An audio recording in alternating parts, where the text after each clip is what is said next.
Hello everyone, welcome to the Hints of Hisui podcast. I'm your host, KennyCatches, and I'm joined by no one. That's right, it is a solo episode, just me, myself, and I. I've decided to kick everyone out of the podcast because they don't like Lotad, so it's just me now. Hooray! But jokes aside, I'm doing a solo episode because I've always wanted to kind of talk about my journey in the Pokemon Fangame scene, and I think this is the perfect format and time to kind of talk about my journey. It's been like 6 years, almost 6 years since I joined EVX, well, Relic Castle back then, rest in peace, but you know what I mean. And yeah, so here, like I said, I'll be talking about my Fangame journey from before I joined the community to how I got into the community and all the games that I made and my experiences with them. It's going to be fun. I think there's a lot to talk about, honestly, and I hope it's interesting. I think it will be interesting, especially those who follow me and have played my games. There's a lot of, I guess, hidden, not really hidden lore, but some stuff that I haven't shared before, so it'll be exciting. So let's start with how I got into Pokemon. Honestly, I don't know. I was probably like an age between 5 or 8. I played my very first Pokemon game. It was either Ruby, Sapphire, or Emerald. I don't actually know, but it was one of those games. And I played the heck out of that game. Torchic, the Torchic line was my favorite. I played the game like any other kid would play it. Just train the starter Pokemon and just sweep the whole game with just one Pokemon. That was really fun. Double Kick was my favorite move, even though Sky Uppercut was obviously better, but I still kept Double Kick because it just felt like it did so much damage. And yeah, loved that game so much. And I just kept playing new Pokemon games. Gen 4, Gen 5, loved it. I didn't have a actual physical console, so I used emulators. Bad me. I mean, don't tell Nintendo. But I didn't play Gen 6 and 7 games because I didn't have a 2DS, 3DS, and the emulators were really slow. I think Citra, it just didn't run very smoothly back then. Or maybe my computer was shitty, I don't know. But yeah, I've been a Pokemon fan ever since I was little. Hell yeah. And also really enjoyed watching the anime. I watched a lot of the episodes from Gen 1 to Gen 5. Especially like Gens 3 to 5, I was pretty much watching every week. And you know, a lot of people hated the Gen 5 anime. I actually really liked the Gen 5 anime. Especially Oshawott. Oshawott is, or was, my favorite Pokemon back then. I loved him so much in the anime. He was such a goofball. Yeah. In terms of Pokemon fan games, I was aware of Pokemon fan games. I didn't really think too much of it. I did play this random ROM hack. I really don't remember the name. It was this random ROM hack with random Fakemon. I literally don't remember what the name was and what even were the Fakemon. So I'll never know what my first fan game was, unfortunately. But yeah, so that's my upbringing. Then in high school, or actually before high school, I got into something that I don't know if a lot of people even knew existed. There's this thing called Pokemon Sprite comics. And it's in the name, it's basically comics with Pokemon sprites. And I was obsessed with them back then. There was one in particular, or maybe two, but one in particular, it was called Pokemon X, not the game. This was like made in like 2005 or something, before or right after Gen 3. It's based on Hoenn. Let's search this up actually. Nope, not the game. Pokemon X Comic Genesis. So yeah, this is an example of a sprite comic. And yeah, it's just like a manga, but with Pokemon sprites. It's kind of like a Pokemon fan game, but in comic form. And now, just a warning before you guys like have a little read. This comic has a lot of inappropriate jokes and stuff that aged pretty poorly. I mean, this was made in 2003, so yeah, I was like 12 when I got into this comic, and all those weird jokes they just went over my head. I didn't understand any of it. I'm pretty sure there's like a weird sex joke like in the first page. I'm not even gonna scroll down and see it. Don't look, kids. This is very inappropriate. I wouldn't actually recommend reading these because there's probably a lot of offensive jokes here. But offensive jokes aside, this was actually a very high quality sprite comic. Unfortunately, it wasn't finished. I think it just got up to maybe like the 5th gym. And yeah, this was based in Hoenn. And it was just really cool. It was just like a cool story with cool like characters and graphics. So yeah, this is an example of a Pokemon sprite comic.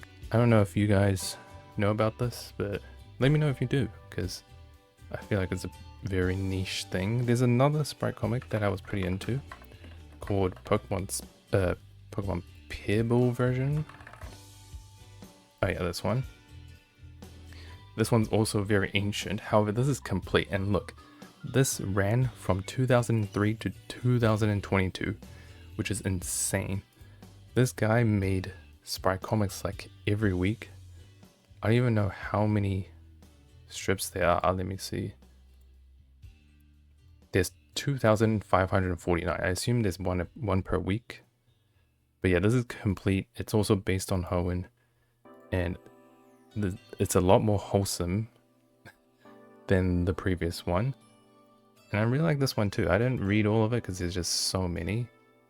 But I just really love these sprite comics. It's just so cool. And again, it's like a Pokemon Fangame, but without the game. And yeah. And believe it or not, I made my own sprite comic. Now, I'm not going to show it to you guys, unfortunately, because I honestly just don't want to. It's not bad, but it's just kind of embarrassing because I never published it online. I just made it for myself. I spent a lot of time making these sprite comics, and it was like on a custom region with like custom characters and its own story, but it was like super overscoped and there was no way I was going to finish it. But yeah, I was very invested in making my own sprite comics. Honestly, a lot of stuff that I do it for myself. When I make a Pokemon Fangame, the main priority is to make it for myself.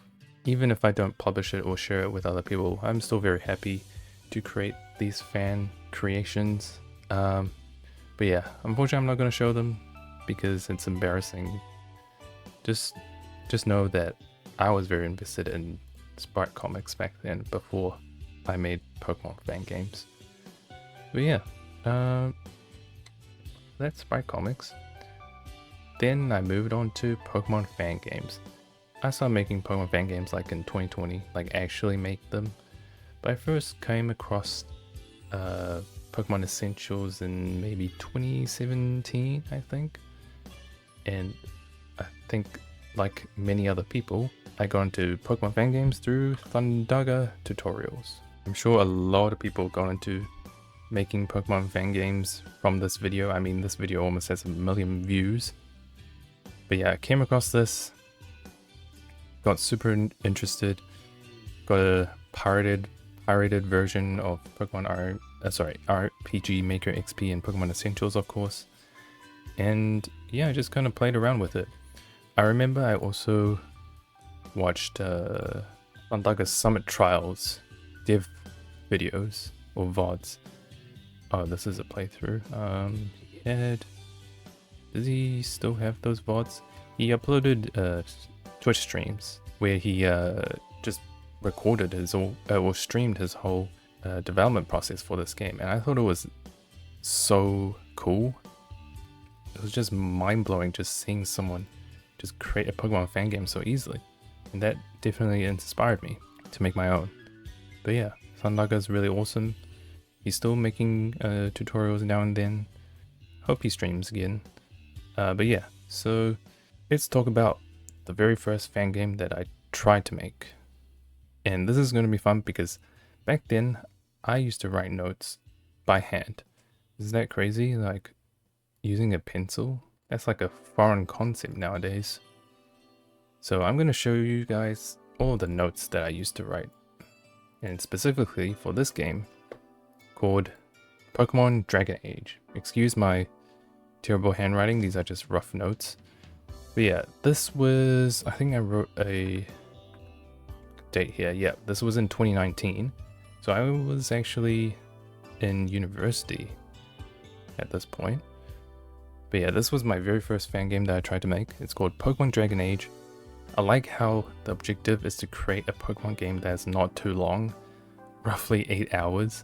I mean, it's definitely better than the overscoped all regions, 18 gyms, whatever.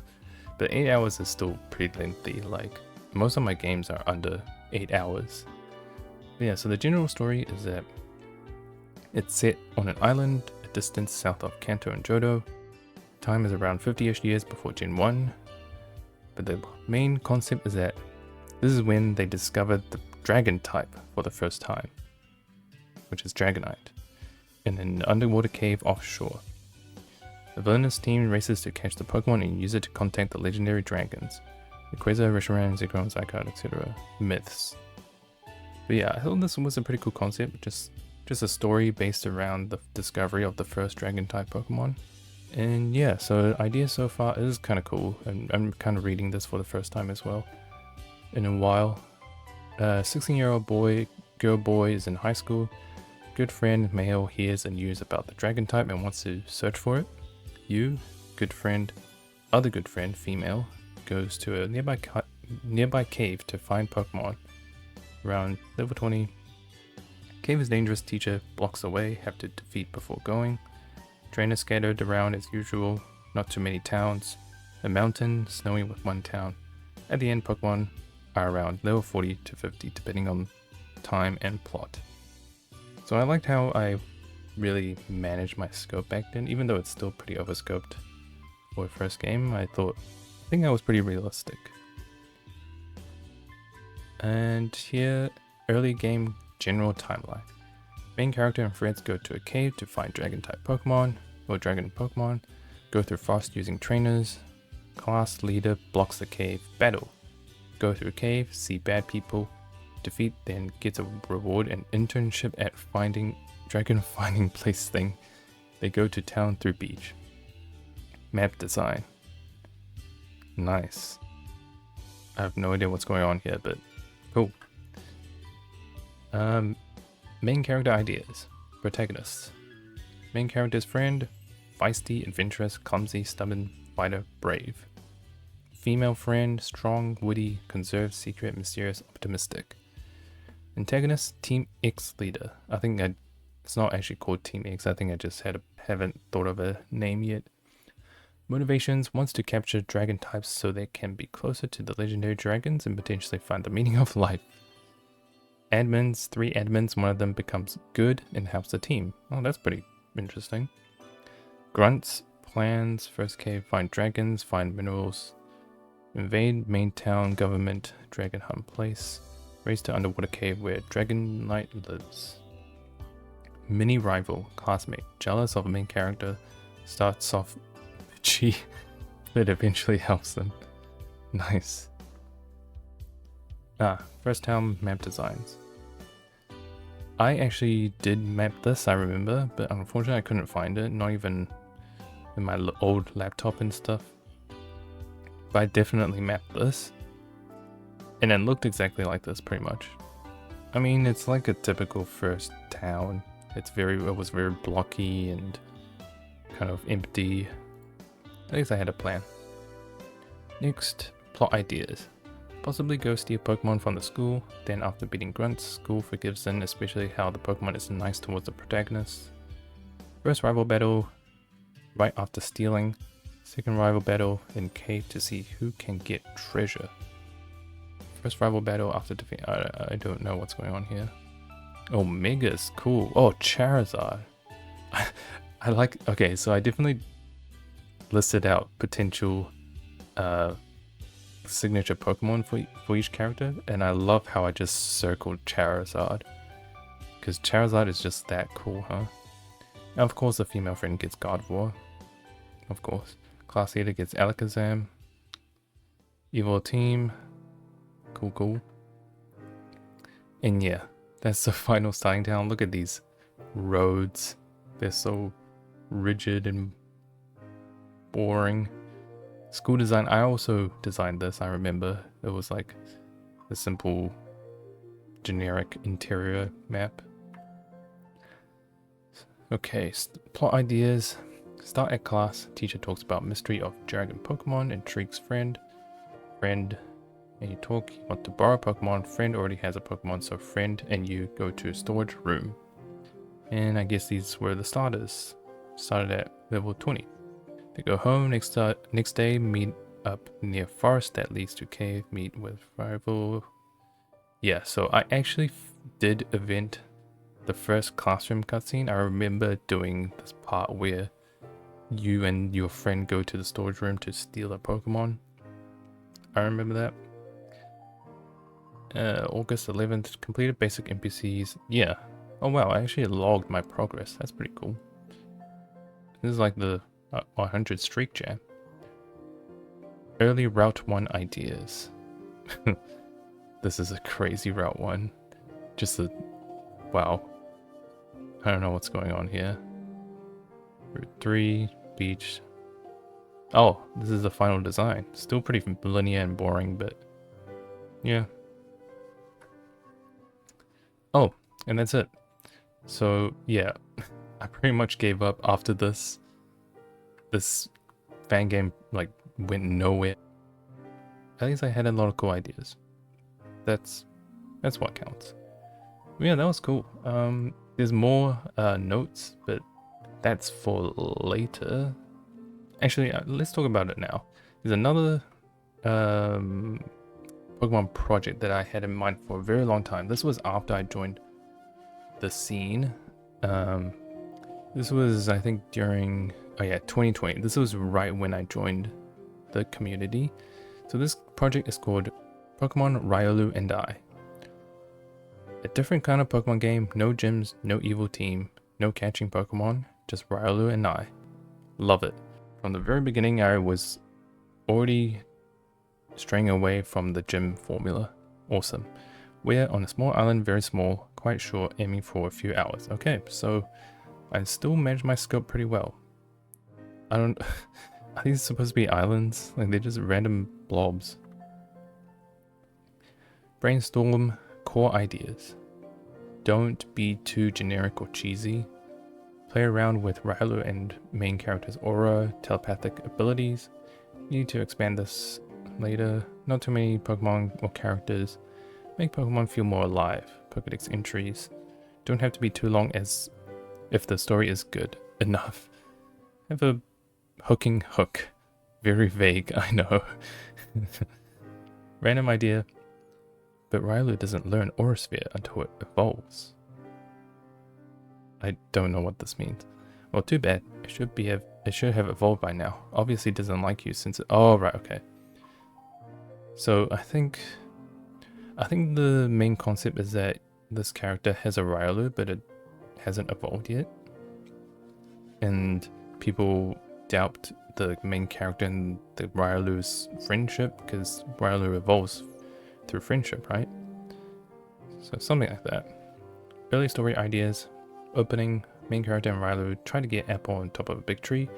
Use aura power somehow.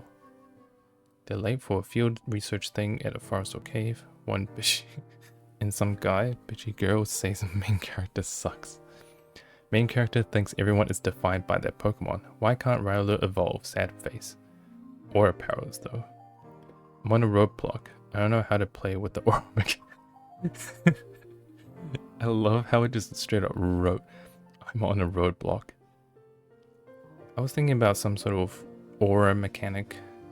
I don't know where that went. I mean, obviously it didn't go anywhere.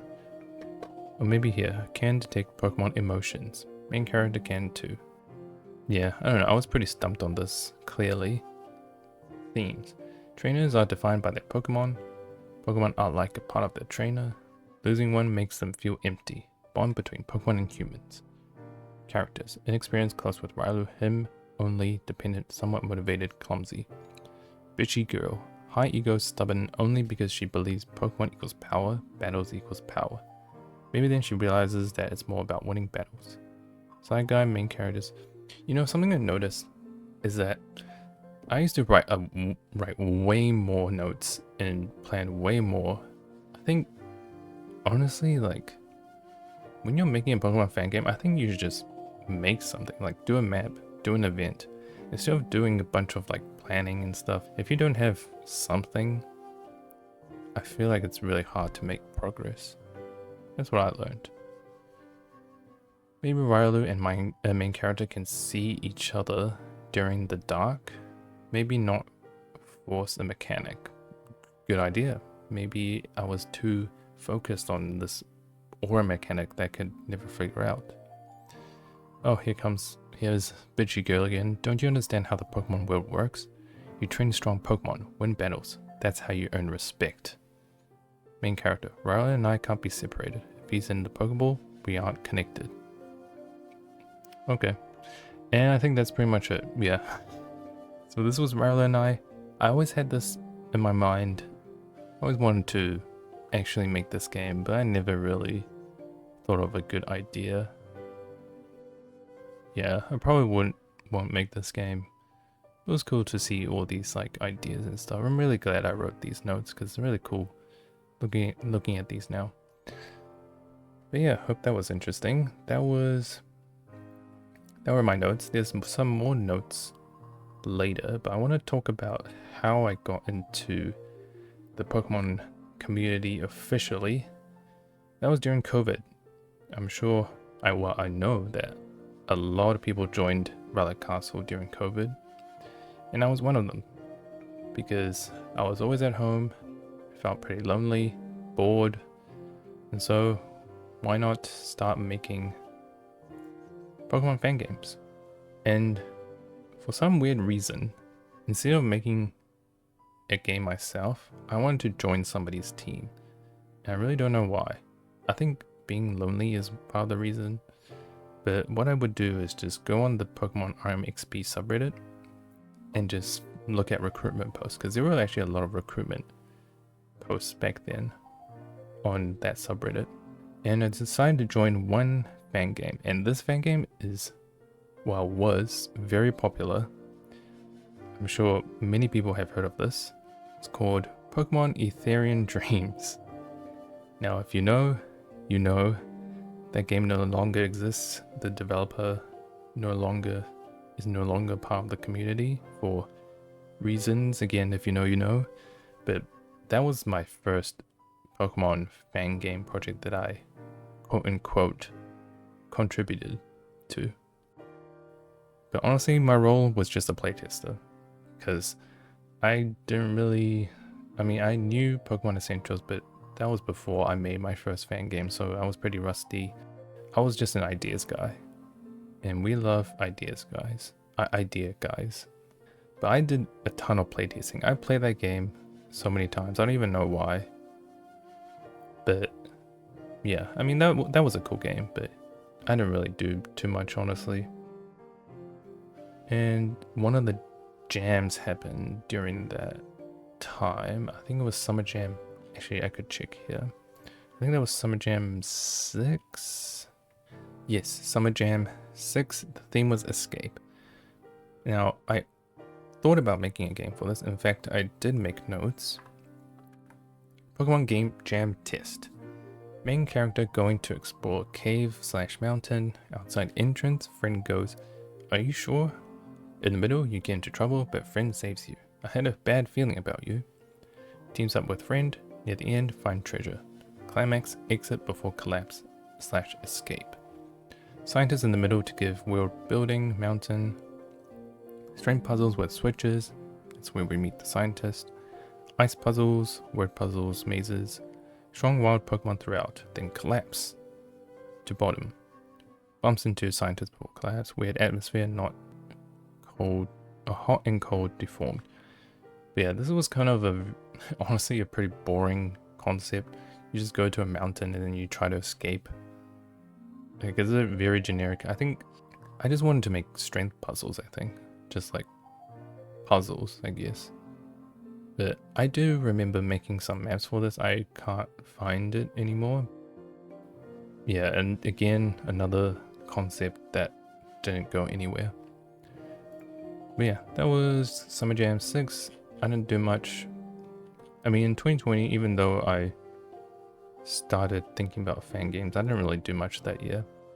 2021, though, was when I truly started making fan games. Winter Game Jam 2.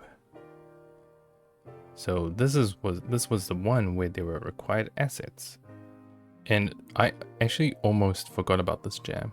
I remember entering the jam like 5 days in. But yeah, I decided to make a game. And this time it was actually successful. I didn't make a map and then quit. Winter Jam 2021. So this eventually became the Rising Sun. It is placed in Central Hoenn 10 years after Ruby and Sapphire. New Pokemon migrated to Hoenn. Something about volcanic eruption. Idea: start in Odale. Received letter from Professor Birch. Photo of La Vista maybe. Meets Birch at Route 201 of course, getting chased by Pokemon. Offers task to go to Mount Chimney. So part of this was in the actual game. It is about new Pokemon migrating to Hoenn, or kind of. We didn't start in Odale. The game starts in Verdant Turf. But yeah, photo of La Vista. Route progression: Odale to littleroot. Yeah, this is slightly different, but basically, the Rising Sun. Let me find the thread. This is the Rising Sun, my very first Pokemon Fangame project. It is set in Hoenn, future Hoenn. It's split into 3 chapters. You first play as Wally, and in the second chapter you play as May. In the third chapter you play as Brendan. I think this was a pretty good game for a first game. I mean, there was a decent story, a pretty cool gameplay hook. The fact that you can play 3 different characters was pretty cool. And yeah, overall I think it was decent. I remember being very, very proud of this game when I submitted it to the jam. I was like so excited, and I got my first playthrough by Galactic Gaming. For some reason he deleted the videos, or it's unlisted, but watching my game being played for the very first time was the most insane feeling ever. I'm sure developers can relate. Just watching somebody play your game for the first time is such an awesome feeling. And shout out to Caterade who did a 5-minute review. But yeah, I really like this game. I remember playing this a few years later and I think it still holds up. There's obviously like some issues, but yeah, I had a great time. So that was the Rising Sun. And so for the next jam, I made littleroot researches. Now this was my breakout Pokemon fan game. This game was a huge improvement from the Rising Sun, and part of the reason is because I had like 3 times the amount of free time for this. It's also set in Hoenn, but this time it's a bit different. You play as a researcher helping Professor Birch, and you just kind of learn about Pokemon, do research tasks with Birch, and then you discover something rare in Peterburg Woods. And spoilers, it's a Hoopa. And yeah, I thought the story was pretty neat, this game. But there are a few problems still. I think mostly there were some minor polish issues, and I didn't really like the dialogue. My writing back then, I mean, my writing is still not amazing now, but back then I thought my dialogue was, I don't know, it could have been better. But yeah, this was very fun to make, but I was also extremely burnt out. I spent so much time on this game. It was way too overscoped, and it was also solo dev, just me. But yeah, I worked my ass off for this game. It was crazy. But the outcome was great. I mean, to this day, Littleroot Researchers is still my most popular fan game. It has, I don't actually know how many downloads it has. Let me check. It has 64,000 downloads, which is insane. And one of the big reasons why is the name Littleroot in the title. If I named this something else, it would not be this popular. I remember I had a tentative title. Oh, actually, I have a Google Doc. Here we go. See, look, tentative name was Hoenn Stories Beyond the Seas. What a horrible name. I almost named this game that, and if I did, I'm pretty sure I would have gotten like a 10th of downloads. But another big reason why this game is so popular is just so many YouTubers played it. The biggest one was Ray Naves Jr. This was an awesome stream. Like, there were so many viewers, like it was insane. I really wish the game was more popular because there were a lot of, I wouldn't say bad moments, there were like clearly some faults with the game. I remember he complained that there were pretty much no TMs. And there were quite a few bugs as well that I didn't fix. But this was an incredible stream. Hiravoltsi did a playthrough. That was my first Hiravoltsi playthrough. That was very special. Zandaga, Caterade again. Shoutouts to Caterade. And yeah, this was just such an incredible experience. It made all the time I put into this game so worth it. I think I learned to not make such a big game. Actually, no, I didn't learn that because I definitely made longer games. You know what I mean. I also think, this game was also the game that kind of made me realize that, Lotad might be one of my favorite Pokemon. Because the Lotad in that game was very cute. If you know, if you played this game, you know this Lotad bridge. Actually, let me try and see if I can find it. Find that moment. Oh, here. This Lotad bridge part was hilarious.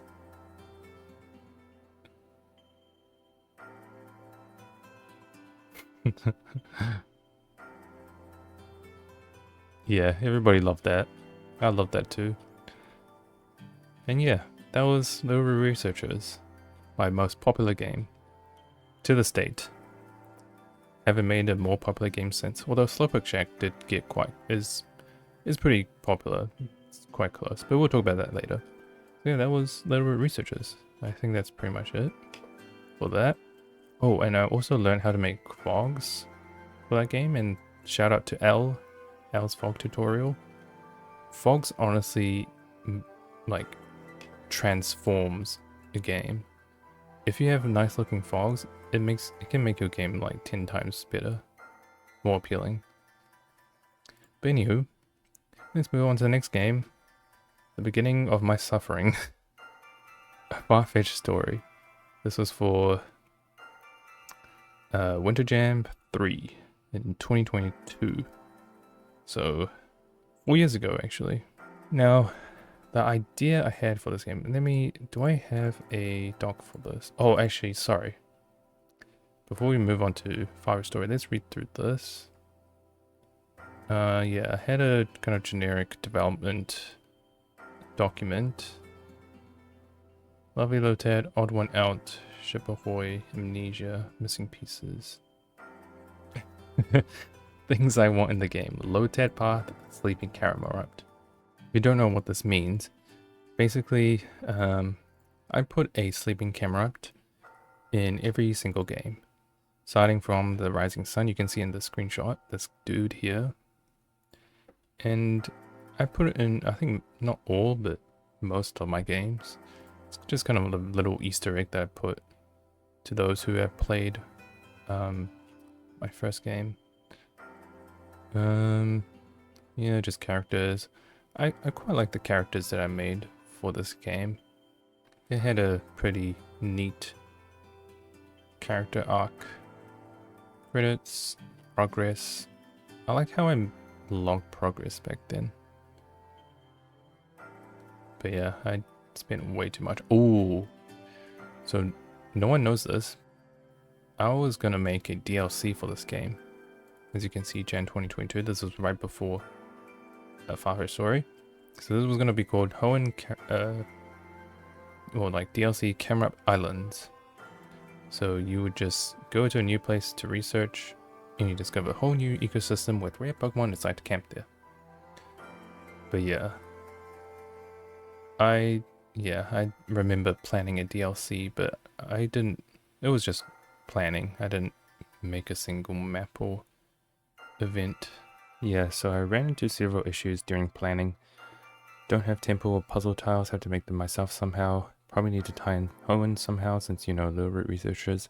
Yeah, so the thing is that I wanted to make like a whole new area for this DLC, but it wouldn't really work because littleroot researchers is all about revisiting Hoenn, right? I had to continue the story somehow with Hooper situation, wondering if I should start a new project. Yeah, I ended up scrapping this, but it was nice, I guess, just thinking about making a DLC, which made sense because of how popular the game was. I mean, I won't make a DLC now, unfortunately, but if I would not do this Camera Islands thing. I would just continue the whole research tasks aspect of the game and exploring other parts of Hoenn. And yeah, I did think about doing a remaster of the game, because there's definitely some stuff that I want to polish up, but remastering a game isn't as fun as making a new one. So yeah, moving on. Oh, sorry. I know I keep going back to littleroot researchers, but before littleroot researchers, I had a completely different idea for littleroot researchers. It was going to be an alternate universe of Alpha Sapphire. Kyogre floods the world after being summoned by Team Aqua. Shelly, the ex-member of Team Aqua, goes back in time and finds ways to prevent this disaster. This was going to be a time travel story where you play as Shelly. Yeah, and also Zinnia was going to be a main character. General story plan goes through Shelly's footsteps during Alpha Sapphire. I don't know how, but Shelly turns back time somehow, either through a clock Rotom form, Regitime form, new Fakemon, or science. Probably in Dewford Cave, she meets Zinnia, they fight. She goes to her past. The best way to stop Team Aqua would be taking the blue orb on Mount Pyre. She doesn't fly or surf either due to HM items not working. Takes Mr. Briny boat here, accidentally takes her to Route 104. He runs out of petrol. Shelly takes the long way instead. I don't know. The idea is definitely not as cool as littleroot researchers. Specific things I want in the game. Lotads in the pond. And of course a sleeping Camerupt. But yeah, I was gonna call this the Rising Tides, because you know how my first game is called the Rising Sun. It would have been a nice second installment in my game catalog. But yeah, I think that's finally it for littleroot researchers. We can finally move on to Farfetchd story. Winter Game Jam 3 project. Pokemon a Farfetchd story. So the very first idea for a Farfetchd story is that you play as a Farfetchd who cannot fly, and I was going to call it Pokemon Flightless. That was the main idea, and it was going to be like this very low-key, just simple story, but obviously it evolved into something much more. Main plot: a team of quirky Pokemon go on an adventure to solve this uncontrollable weather. Sounds about right. But yeah, in this game you play as a Farfetchd, and during your adventure you meet some fun Pokemon and you team up to defeat the weather trio. And there's a gimmick in this game where you can switch Pokemon in the overworld. So for example, Farley has the ability to cut trees, and Rocky, the Rockruff, has the ability to jump 2 tiles. So this idea was inspired, or pretty much taken, from a game called Pokemon Karma by Vendeli. That game really revolved around switching different abilities and using them to solve puzzles. So this was very much inspired from that. But yeah, this is just a very simple 3 to 4 hours our story and some fun writing and characters. I think this was really when my writing got better, a lot better. Things I want in the game. 3 Lotad. Nice shades, man. Thanks, bro. Sleeping camera. I swear every dock has these 2 and the things I want in my game. I'm such a simple guy. Oh yes, and I also used Pokemon Mystery Dungeon music because that's very fitting for this kind of game where you play as talking Pokemon. And puzzles, bosses. Yeah, there's quite a few bosses in this game and it's pretty fun. Oh, and also this is where I started using ECAT tiles. The Researchers was my only Gen 4 game. I mean, I used like the PSDK default tiles for that. But yeah, pretty much from this point on, I just used ECAT tiles because they're just so good. And the thing about ECAT tiles is that I kind of make a game around ECAT tiles. For example, if we look at ECAT's Deviant Art, I would just go through her maps and tile sets. Like for example, this one is for rejuvenation. There's pretty much a route in a Farfetchd Story 2, 1 that's pretty much looks like this.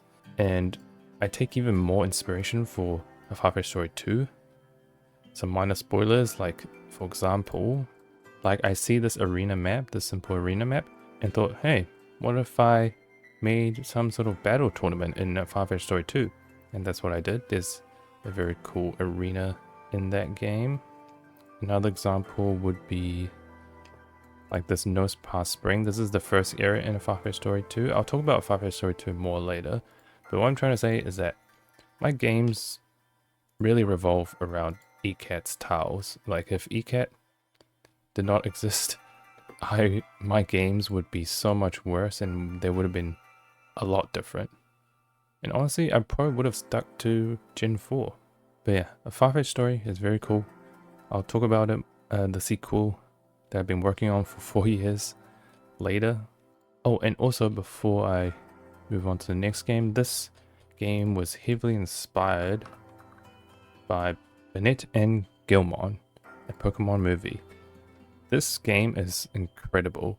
There's no, I mean, it's a Pokemon movie. You just watch a bunch of cutscenes, and it's a wonderful story.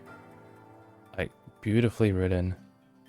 It's so good. Like, I recommend everyone to play this game. It's fairly short. It's like 1 to 2 hours, I think. And yeah, I definitely took a lot of inspiration from this game.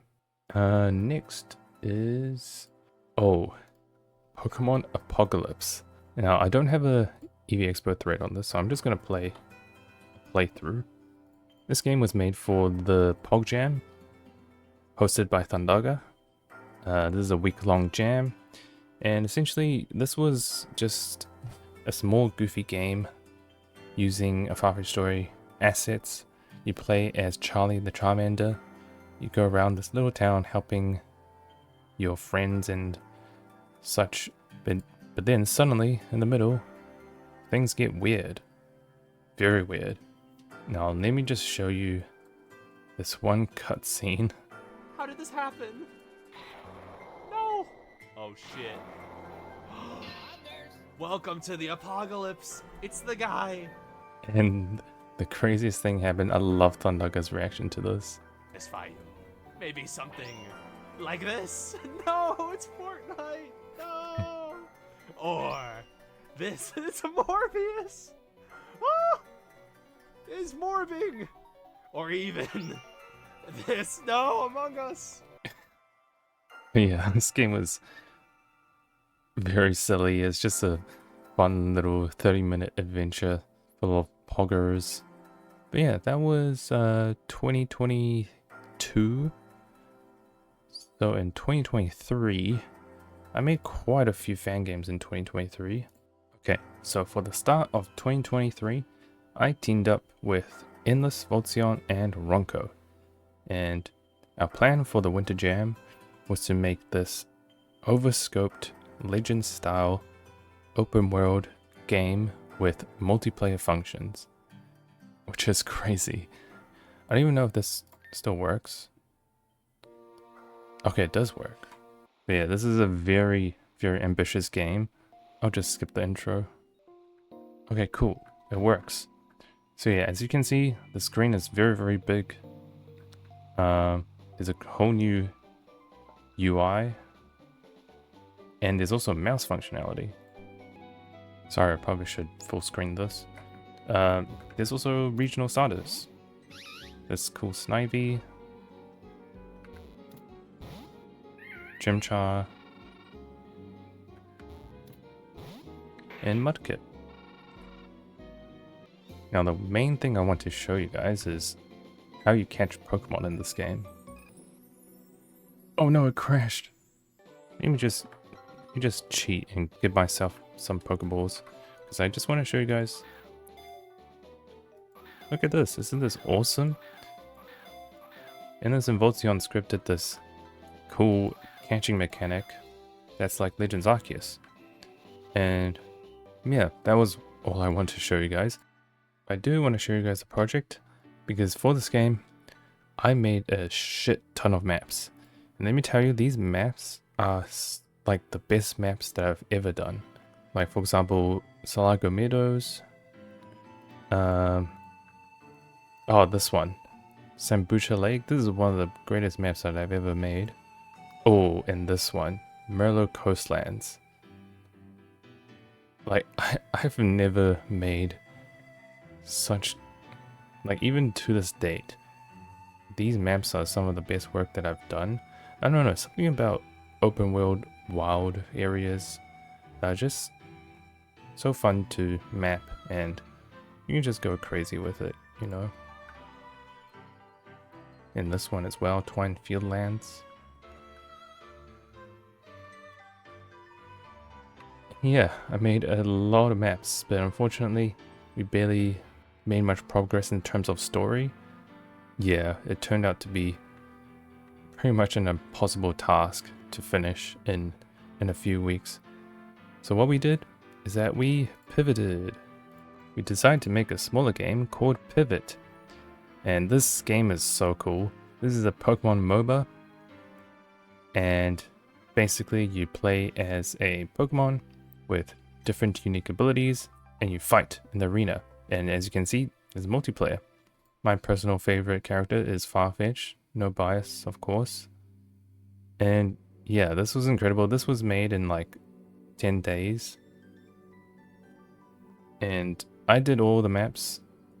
There's like around 6 maps, I think.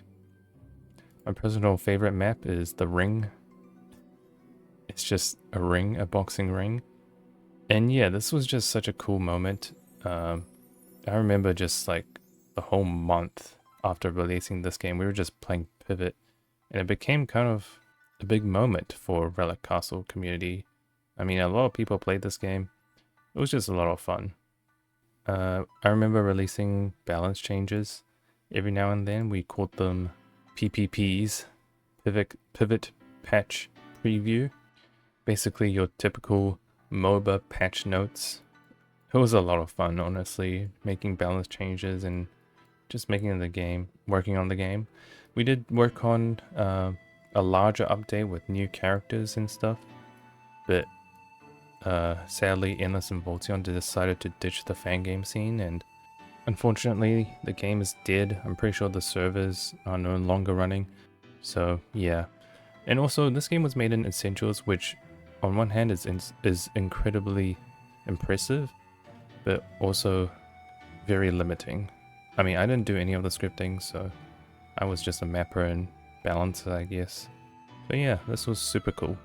Super duper cool. Moving on. Let's watch this short clip. I'll run them over. There should be a Pokemon game where you run people over with a bike. Called Pokemon Bike Rampage. Gonna make that? Let's go! Pog Jam 2. Just run people over with a bike. They're like, wait, you can't use it indoors. And you're like, try to stop me. And you can get new gear and upgrade your bike. That'd be horrible. Because it would make me not want to play any other Pokemon game. It would just be too good. It's too high quality, you know? That's why it would be horrible. Yep. So essentially, Fandaga randomly came up with the idea, a game where you ride a bike and run people over. And that's what I did. I made Bike Rampage. And let me tell you, this is unironically my best game. I'm not kidding. This is my peak. Writing, gameplay, just overall enjoyment is on another level. I haven't made a better game since this. This was made for Pog Jam 3, another week-long jam. I had so much free time during this week. So I spent a lot of time making this. And I really like this game. I think the gameplay is so fun. And the writing is just very funny. It's like fourth wall breaking. It's campy. There's like unlockables and lots of levels. And the best thing about this game are the boss battles. Let me show you one of the boss battles. This Raichu fight is really cool. Yeah, this is like an action RPG basically.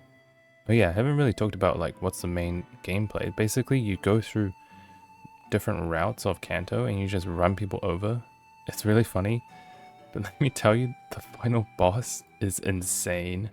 This is the most insane thing that I've ever made. It's literally just Chuck E. Cheese. And the boss fight is crazy. I am honestly like astounded. I can't believe I made this kind of game. This was truly my peak. And yeah, I had so much fun. I also wrote a devlog. And it's a pretty cool devlog. You should read it. It shows all the stuff that I did and thought about during the 1 week jam. It's just a great time. I thought about making a sequel for this. I definitely had a lot of ideas. But I don't know, man. I don't think I can ever top this. This game is so good. You should play it. And also, it's only like 1 to 2 hours. If some random guy went up to me and was like, hey, I want to play one fan game of yours, what would you recommend? I would say Bike Rampage. Because it's a short and sweet experience. You don't need to go through long cutscenes and tedious Pokemon battles and all catching and all that stuff. You just run over people. Isn't that fun? Anywho, that's Bike Rampage. It only goes down from here. Not really, because the next game is Ultralite. This was for Summer Jam. I don't even remember what jam this is. It was a jam where the theme was dimensions. And I'm a very big roguelite fan, or roguelike fan. I love roguelikes. I think they're always so fun to play. And so I decided to make it my own. And this was actually heavily inspired by this little jam game called Birch's Folly. It's this little roguelike game where you're... Oh, sadly the screenshots aren't there anymore, but you're Professor Birch's assistant or whatever. I believe this developer was a fan of littleroot researchers, which is really funny because it kind of came full circle because I got inspiration from his game, Birch's Folly, to make Ultralite, which is pretty wholesome. And yeah, I wanted this, I want to solo dev this at first, but then I realized that I should probably recruit people for this because this is quite an ambitious game. And so I recruited the Dog Dad, Sourcekoi, and Vinditly. The Dog Dad was the spriter. They made some cool sprites and some cool Fakemon, like Voltorb, Erlusk, and also this other Ultra Beast.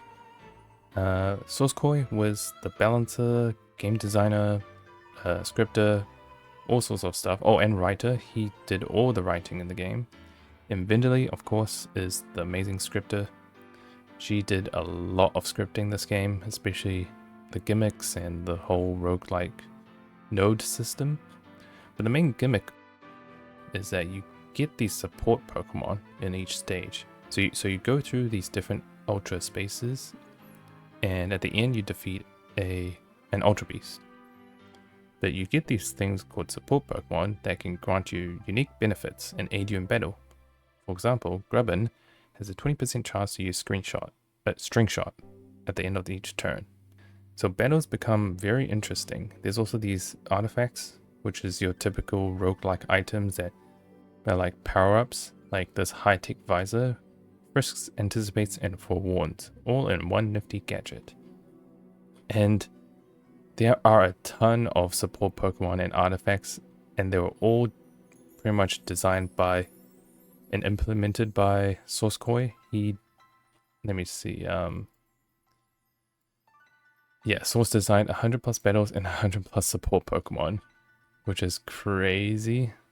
And yeah, this was the first time I led a project or led a team, and it was really interesting experience. I mean, the first half, I remember the first half of the jam was pretty slow and we didn't make too much progress.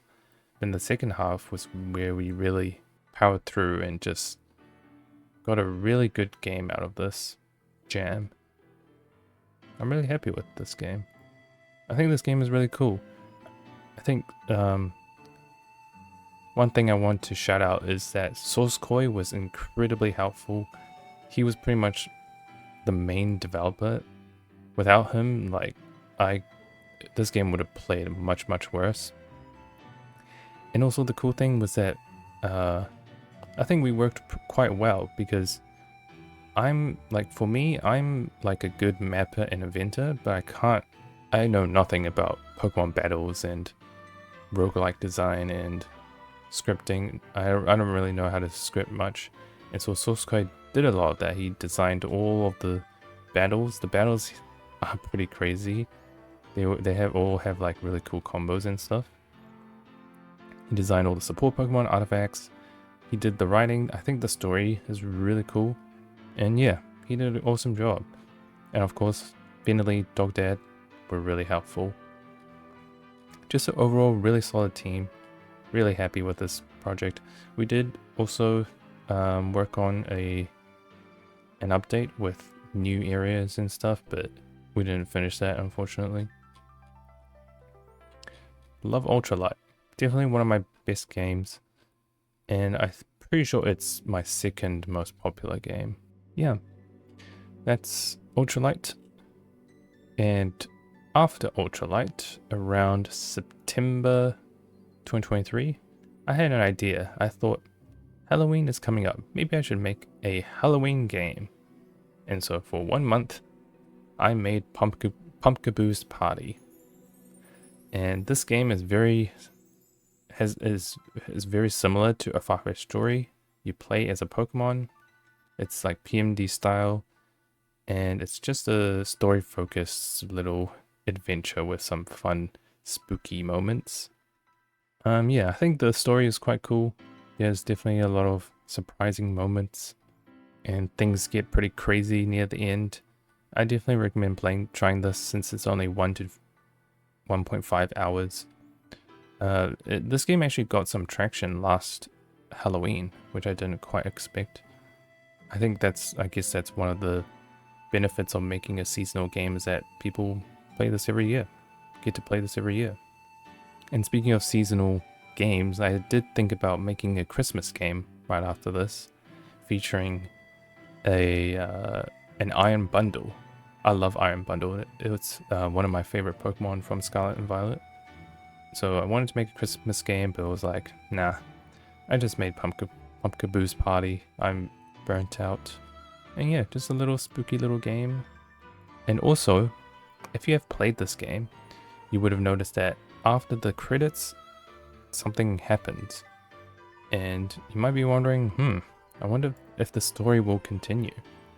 And firstly, I did think about making a sequel, and it was going to feature a Gourgeist instead, like Pumpkaboo Evolved, but yeah, I didn't really have many ideas for that, so I didn't make that. However, I did put something in a Farfetchd Story 2. So if you're curious about what happens after this game, definitely play a Farfetchd Story 2. Have a look out for some pumpkins. There will be a little special surprise. It's not too much, but it's a fun reference. Yeah, spooky spooky. And that was 2023. I made a lot of fan games in 2023. Pivot, Ultralite, Bike Rampage, Pumpkaboo's Party. Moving on to 2025. Now, most of 2024. Most of 2024, I was focusing on Farfetchd Story 2, but I took a break and made a game for the Summer Jam called the Slowpoke Shack. Now, I also got some inspirations for this game, notably Family Restaurant by Never This Again, and also a little game called Eevee's Spooky Diner by Starwolf. It's just a cute little game where you play as an Eevee and you like run a little diner. It's a short and sweet game. So yeah, those were the inspirations for Slowpoke Shack. And also, even though I've made quite a few fan games before this, I've never really made a fan game with completely original characters and in a completely original setting. I mean, there's a Farfetchd Story, but that was like where you played as Pokemon. More so like your traditional play as a trainer and your typical catch Pokemon, build a team. This was very much inspired by ECAT games, especially Nightshade and Halcyon. And yeah, so the main hook for this game is that it's a restaurant simulator crossed with a slice of life story. So there's this restaurant mechanic where it's your typical restaurant minigame where you make food and serve people. You go around exploring the town and experience a story. And now the story is quite ambitious. Like you'd think like, oh, the Slowpoke Shack, fun little cafe game, but no, this game has a pretty complex story.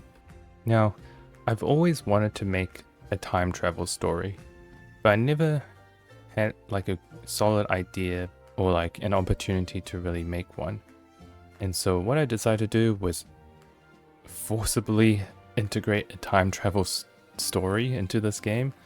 I mean, the execution was fine. I guess there's definitely some pros and cons to it, but I think I did an alright job. Although I did realize that writing a time travel story is a pain in the ass. I remember spending so much time trying to fix time paradoxes, but you just have to like accept that time travel is just a really complicated concept that you can't solve. And so I just kind of winged it, you know. But yeah, I always loved time travel stories, and I'm happy that I got to write one. The characters in this game are quite cool. I really like the villains in this game, Kingless Kitchen, and just the overall gameplay hook I feel like is pretty solid. I'm really proud of this game. This is definitely one of my best games. Also shout out to Endless, who did some scripting, playtesting, and also composed a lot of the themes, especially the main cooking theme, library, cave themes, and Mia's theme. Yeah, he was really helpful. This game did get quite popular, especially in TikTok for some reason, and like Reddit, there were like quite a lot of attention from all different places. Zwigo made a video and it has 337k views, and yeah, this game really popped off after this. So big thanks to Zwigo. And yeah, that's about it for Slowpoke Shack. I'm really happy with this. There's obviously some improvements that could have been made, especially with the story, but I think everything else was really solid. And yeah, again, it was something that I wanted to make because I felt like I haven't really made a game like this yet. Original characters and original setting. So that was really fulfilling. Okay, so that's Slowpoke Shack. Before I talk about A Farfetchd Story 2, I just wanted to talk about some scrapped game ideas I had. This one's Pokemon Traditional.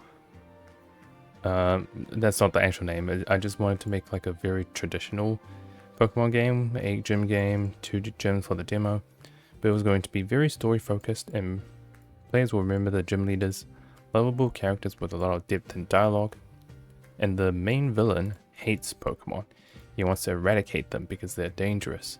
The intro shows a terrible past where his village got destroyed by a legendary Pokemon. The unique thing is, the villain doesn't use Pokemon. Very cool. Right, there's Pokemon Star-Crossed. 2 characters face common life problems. One is a farmer who hates farming. He thinks it's boring and tiring. Another is a city girl who hates the bustling life.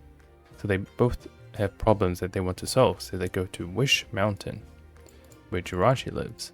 Both of them decide to climb the mountain, like Reflection Cave, it shows reflections, except it also shows past and memories. I really like the idea of two very different characters, like meeting and bonding over their past traumas, I guess. And Pokemon Snowscape, so this was going to be like the Christmas game. You play as Iron Bundle, set in a snowy world. Iron Bundle awakens, has no memory or emotions, but it can talk. Puzzle heavy game. Iron Bundle goes to stations, solve puzzles, defeat boss, retrieve memories. Yeah, just a wholesome little game about an Iron Bundle. Oh yes, and also like a Gen 3 Legends Arceus style game, focusing on catching Pokemon, exploration and quests. Semi-open world. Yeah, but these are just like very simple ideas. Next is Pokemon Sky Shards.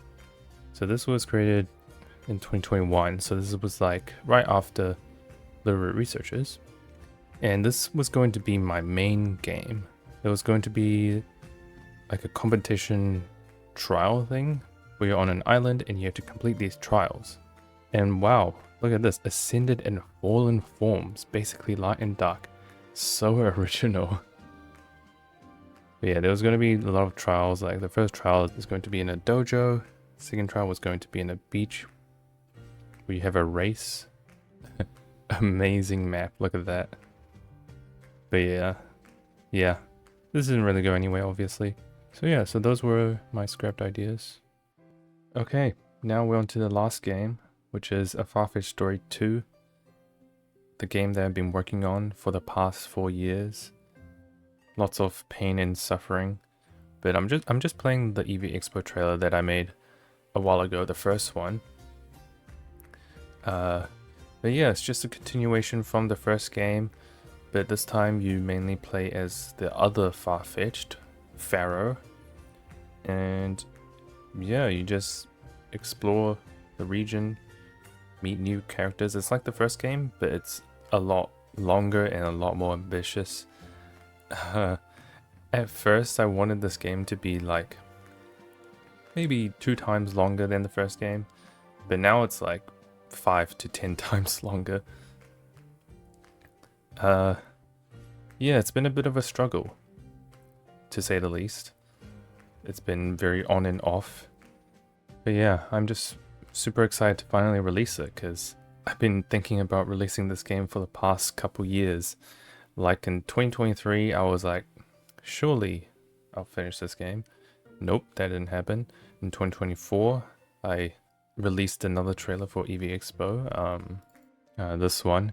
And at the end, I said something like releasing late 2024. Obviously didn't happen. And last year, I said if I didn't release it in 2025, I would kill Jeffrey. Turns out I killed Jeffrey last month. Very tragic. But yeah, I just love making false promises, don't I? And I'm gonna say it again this year.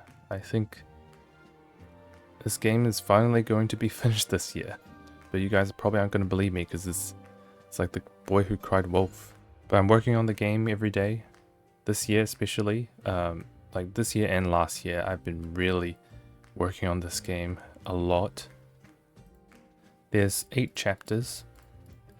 This game is actually very heavily inspired by one of my favorite games, Deltarune, by the one and only Toby Fox.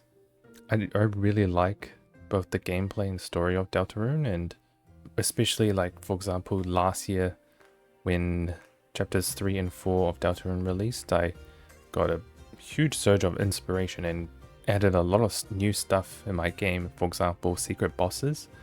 There's a secret boss in every chapter, and each and every one of them are very interesting. They're very, very fun. I also added more content in some of the chapters, more mini story arcs, but they're really fun. I really enjoy creating characters, and one big thing that I really want to achieve in this game is meaningful character arcs, and there are a lot of characters in this game, a bit too many actually, but pretty much every main character has some sort of character arc. Most main characters, which on one hand I'm worried that the story might be too complex and confusing and too much going on. But on another hand, all the characters seem very real and relatable. I really hope people enjoy the characters that I created. Let me show off a couple of maps, just some of the earlier ones. Hakuna Beach is probably the biggest map in this game. It's very open worldish. There's not really an open world map like this. But yeah, when I was talking about First Wish and all those maps I made, like this is the closest to that kind of quality. The rest of the maps in this game are pretty typical routes. For example, Citrine Forest is kind of nice. And this spooky map. And also like this desert. There's a lot of diversity in this game. And you know how I was talking about Farfetchd 1 and I drew a lot of inspirations from ECAT tiles? There's a whole chapter dedicated to this desert and like this volcano.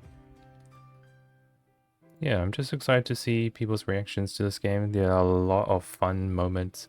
It is quite a long game. Definitely not as long as the typical gym game, but it's pretty. There's a lot of story. There are a ton of cutscenes and events. That's why this game has taken so long. It's just because there's so much story in it. Also, the main reason why I keep quote-unquote delaying the game is not really because I was lazy and took a lot of breaks. I was always working on this game. Even when I weren't, I was always at least thinking about it. And the main problem was that I just kept getting new ideas. The game was supposed to be like 5 chapters, but then I thought, oh, maybe 6. Oh, maybe 7. Oh, maybe 8. And I finally decided to have 8 chapters. But that wasn't enough. I had even more ideas, and I ended up like going back to previous chapters and adding more content and more storylines. It's just a never-ending cycle. I'm glad to say that I think I'm finally out of ideas. So fingers crossed, this game should be out soon. I mean, just a progress update, I'm like 95% done with the game. Chapters 1 to 7 are pretty much done. I've been playtesting the game. There's quite a few stuff that is missing. I tend to leave a lot of the boring stuff till the end, so poor future me, have to deal with the boring stuff like NPC dialogue, battles, other tedious polish stuff. But for chapter 8 there's a bit more stuff to do, but it's pretty much the final stretch, the climax and the ending that needs to be done. But otherwise, getting there. It's very close. I really can't wait to finally release this. Super excited. If you're watching this, please check it out once it's out. I'd be sad if I released my 4-year project and no one played it. I mean, I'm definitely not expecting the game to be as popular as littleroot Researchers or Slowpoke Shack, maybe. That's just not very possible because this is a very niche kind of game.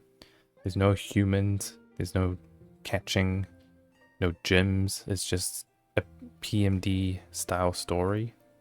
So there's going to be a niche audience for this.